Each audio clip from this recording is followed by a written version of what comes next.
Finally আমরা এখন মনপুরার উদ্দেশ্যে রওনা দিলাম। মাঝে মাঝে কিছু ভুল ভালো হয়ে যায়। আমাদের আসলে মনপুরা যাওয়া হতো না, ঢাকা থেকে লঞ্চ মিস করার কারণে আমরা এই মনপুরার যাওয়ার প্ল্যানটা হয়ে যায়, কারণ এখানে আর কোনো লঞ্চ নেই। আমাদের প্ল্যান ছিল হাতিয়া যাওয়া, ওখান থেকে নিজম দ্বীপ যাব।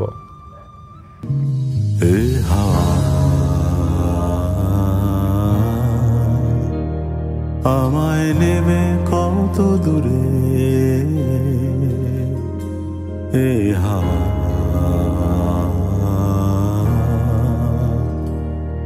আমি এখানে। আমরা যে সৌন্দর্যটা উপভোগ করছি সেটা হয়তো আপনারা ক্যামেরা দিয়ে আমি আপনাদেরকে ওই রকম বুঝাতে পারবো না যে জায়গাটা কতটা সুন্দর ছিল। ফাইনালি আমরা মনপুরা দ্বীপে চলে আসি। আমি এই দ্বীপটা যখনই দেখি তখনই মনপুরা ছবির কথা মনে পড়ে।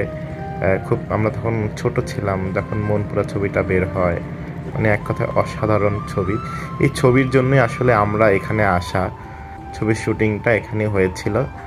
সো আমি আশা করব আপনারা সবাই আসবেন, ঘুরবেন, প্রকৃতির সৌন্দর্য উপভোগ করবেন। আমাদের বাংলাদেশটা যে কত সুন্দর, আসলে না আসলে আপনারা বুঝবেন না যে বাংলাদেশ, আপনার দেশ কত সুন্দর।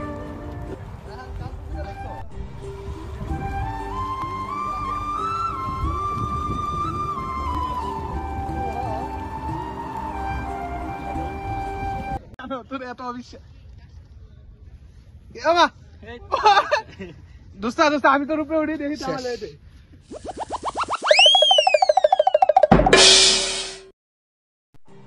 পুরা দ্বীপটা আমরা ঘুরে দেখব। আমি মনে করি বাইক নিয়ে আসা বেটার, কারণ আমরা প্রায় 15-20 কিলো বাইক দিয়ে পুরোটা দ্বীপ ঘুরলাম। দ্বীপটা আসলে খুব সুন্দর। আশা করি আপনাদের ভালো লাগবে, আর আমাদের সাথে থাকুন।